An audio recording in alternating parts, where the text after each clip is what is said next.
Assalamualaikum warahmatullahi wabarakatuh. Grade 6. How are you all? I hope you are doing well and also hope to take care of yourselves and also enjoy your summer vacations, right? So enjoying your summer vacation, you will also done your summer pack work. So let's start your summer pack work with me. Subject Urdu, write all these things in neat and clean handwriting. Okay?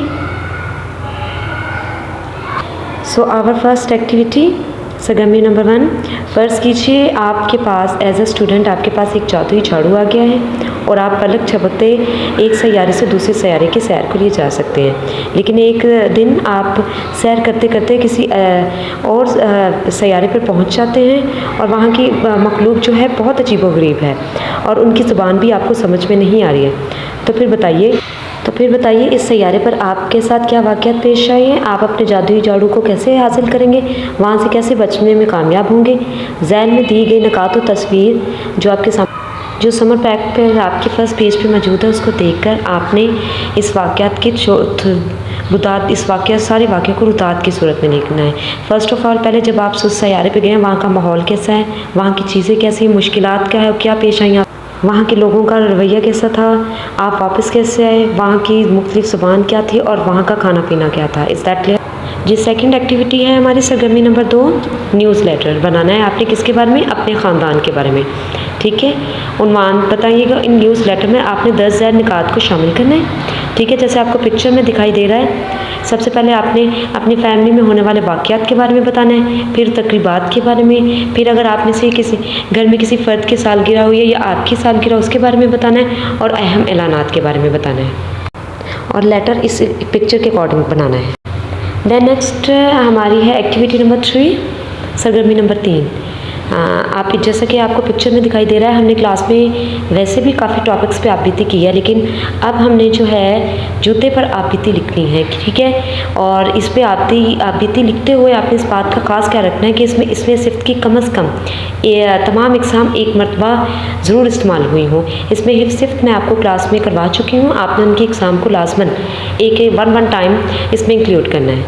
और आपबीती लिखते हुए 10 ज़ैर निकात का ख़ास ख्याल रखना है, जैसे कि आपबीती को लिखते वक्त उसका जो है मुनासिब आवाज़ यानी उसका इंट्रोडक्शन, उसके बाद मुनासिब ज़ख़ीरा अल्फाज का बेहतर इस्तेमाल करना है, वाक़यात में रब्त और तसलसल, इसमें सिफ्त की इक़साम का इस्तेमाल और मौज़ू इख्तिताम। ठीक है, मौज़ू इख्तिताम तो हम हर चीज़ पे लिखते हैं, ऐसे पे भी लिखते हैं, तो आपबीती पर भी लिखना है। नेक्स्ट है हमारी एक्टिविटी नंबर 4, सरगर्मी नंबर 4, जिसमें मोबाइल की ज़्यादा इस्तेमाल के बारे में बताया गया। जैसा कि आप पिक्चर में देख रहे हैं कि एक बच्चा जो है वो अपने फ्रेंड्स के साथ फ़ुटबॉल खेलना चाहता है, लेकिन उसके सारे के सारे फ्रेंड मोबाइल फ़ोन में मसरूफ़ हैं, कोई गेम्स खेल रहा है और कोई वैसे मोबाइल फ़ोन को यूज़ कर रहा है। तो being as a best friend आप बच्चों के नाम, अपने फ्रेंड्स के नाम ख़त लिखेंगे और उनके इस रवैये पे उनके साथ शिकायत करेंगे। ख़त लिखते हुए आपने 10 ज़ैर निकात को मद्देनज़र रख सकते हैं। जैसे कि निकात नंबर 1 है मोबाइल फ़ोन के बेजाय इस्तेमाल से माशरती ज़िंदगी पर असरात। नंबर 2 है मोबाइल फ़ोन के बेजाय इस्तेमाल के ज़हनी और जिस्मानी असरात। एंड नंबर 3 आइंदा के लिए तजावीज़। नेक्स्ट हमारी स्टार्ट हो रही है एक्टिविटी नंबर 5, सरगर्मी नंबर 5। एक बच्चा जो कि पिक्चर में दिखाया जा रहा है, उसका नाम हामिद है। वो एक दिन मछली के शिकार के लिए गया तो उसके जाल में एक सुनहरी मछली जो कि आपको पिक्चर में दिखाई गई है वो फंस चुकी है। वो उस मछली को घर ले आया है, उसने उसे एक शीशे के मर्तबान में रखा है। वो रोज़ाना मछली को तैरते देखता है, वो मछली को तैरते हुए देखकर बहुत खुश होता है, लेकिन मछली बहुत उदास है। हामिद ने उससे उसकी उदासी की वजह पूछी तो वो अपने घर वालों से और अपने से जुदा होने के बाद, तो इस सरगर्मी को बेटा आपने मुकालमे की सूरत में लिखना है। हम मुकालमा लिखते हैं ना डॉक्टर और मरीज़ के दरमियान, ठीक है, दुकानदार और ख़रीदार के दरमियान। तो ये मुकालमा बेटा आपने मछली और इस हामिद के दरमियान लिखना है। ठीक है, और मुकालमा लिखते हुए रमूज़ी क़ाफ़ का ख़ास ख्याल रखें, यानी ख़त्मा, ख़तना, सकना, सवालिया, ववैन और इन सब का आपने खास ख्याल रखना है। Is that clear? नेक्स्ट हमारी स्टार्ट हो रही है एक्टिविटी नंबर 6 यानी सरगर्मी नंबर 6, जिसमें 2 बच्चे दिखाए जा रहे हैं, अहमद और साजिद, जिन्होंने अपनी अम्मी की बात बिल्कुल भी नहीं मानी और ठेले से चीज़ें खरीद कर खा ली। इसके बाद उनका पेट ख़राब हो गया। पेट इसलिए ख़राब हो गया क्योंकि ठेले की जो चीज़ें होती हैं वो अक्सर ढाँप कर नहीं रखी गई होती हैं या ठीक तरीके से बनाई नहीं गई होती हैं। इसकी वजह से उनमें जरासीम लग जाते हैं या उनको अच्छे तरीके से नहीं बनाया जाता, इससे उसको खाने से उनके पेट ख़राब हो गया। तो आप इस सूरत हाल को कहानी की सूरत में लिखिए, ठीक है। कहानी लिखते हुए इसमें से कोई से 2 मुहावरे और ज़रबुल मिसल का इस्तेमाल लाजमन करना है। Is that clear? नेक्स्ट है हमारी सरगर्मी नंबर 6, आपको दिखाया जा रहा है जिसमें कंप्यूटर और बुक्स की पिक्स दिखाई जा रही हैं। बताया गया है कि क्या कंप्यूटर निसाबी किताब की जगह ले सकता है या नहीं ले सकता है, ठीक है। मौजू की मुखालफत या मुआफ़त में आपने 150 से 200 अल्फाज पर मुश्तमिल एक पैराग्राफ लिखना है, ठीक है। और पैराग्राफ लिखते हुए मौजू की मुखालफत या मुआफ़त यानी आप इस बात से एग्री हो या डिसएग्री हो में कम से कम 3 दलाइल भी देने हैं। Is that clear?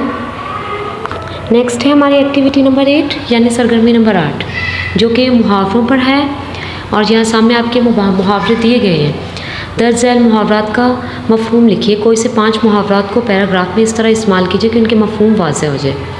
पैराग्राफ है मुहावरा पहला है आग बगोला होना यानी गुस्से में बहुत ज़्यादा आ जाना। आंखें चुराना यानी आंखें बदलना। औसान ख़ता हो जाना यानी सदमे में चले जाना। जल्दी पर तेल डालना यानी बात को बढ़ाना। शगुफ़ा छोड़ना, शेखी मारना। 3 हर्फ बेचना। नफ़रत के 3 अल्फाज बोलना।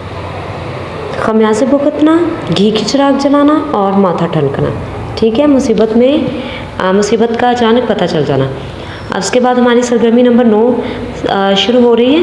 दर्ज झैल ज़रबुल मिसाल का मफ़हूम लिखिए। कोई से 3 ज़रबुल मिसाल की वजाहत के लिए उनके मुताबिक मुख्तसर कहानियाँ तरतीब दीजिए, ठीक है। चोर की दाढ़ी में तिनका यानी अपने आप ऐप सामने आ जाना। किसी के ऊंची दुकान फीका पकवान यानी आपकी शोहरत दूर दूर तक हो लेकिन आपके पास कुछ भी ना हो। मारो घुटना पूंठे आँख यानी अपनी औकात और अपनी हैसियत से बढ़ के काम करना। आसमान से गिरा खजूर में अटका यानी एक के बाद एक मुसीबत आना। बकरे की माँ आखिर कब तक खैर मनाए। मीनिंग इस यानी एक गलत इंसान कब तक बचेगा।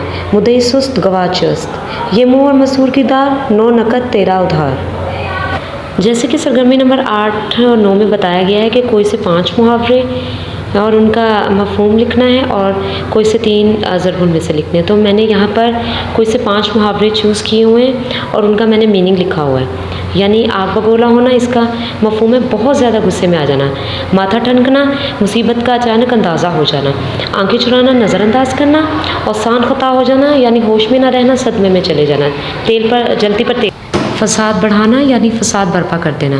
आप चाहें तो इन 5 में से आप हेल्प ले सकते हैं, नहीं तो वो जो एक्टिविटी में मुहावरे दिखाए हैं उनमें से कोई भी 5 मुहावरे चूज़ करके उनका मफ़हूम लिखकर पैराग्राफ में उसे वाज़ा कर सकती हैं। नेक्स्ट है हमारी एक्टिविटी ज़रबुल मिसल की थी, ठीक है। कोई से 3 चूज़ करने थे तो मैंने यहाँ पे कोई से 3 लिखे हुए हैं, लेकिन आपको जो बेहतर लगे एक्टिविटी में से वो ले लीजिएगा। वो कोई से 3 ज़रबुल मिसल चूज़ कर लीजिएगा।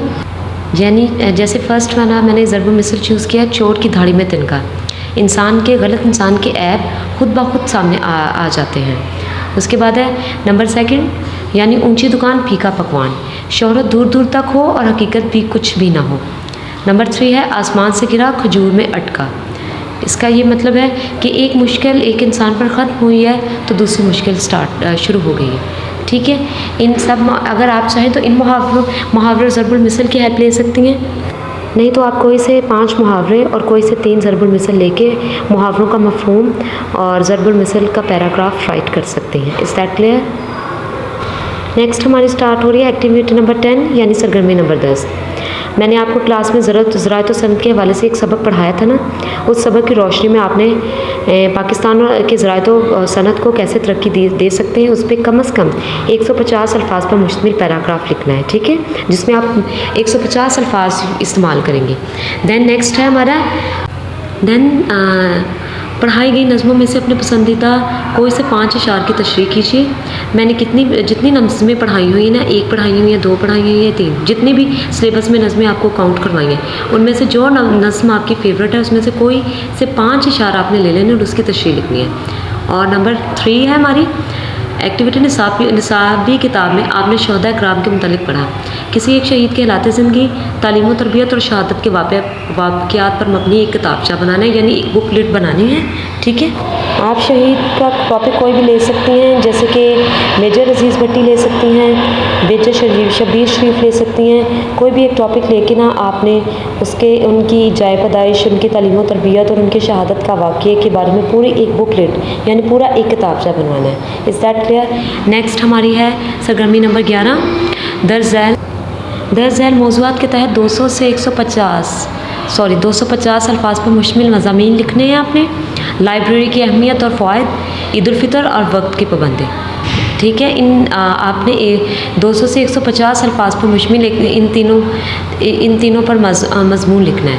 आगे है नेक्स्ट हमारी एक्टिविटी है वेबसाइट और असाफ़ी कुतुब पर बराए मुतालिया। ये आपको बुक्स दी गई हैं, अगर आप फ्री हो जाएं तो इन बुक्स का मुतालिया कर सकते हैं। So this is your summer pack. Is this have any question, any issue to contact me, I will resolve your issue as soon as possible. Take care of yourself. See you. Allah Hafiz and be enjoying the summer vacations.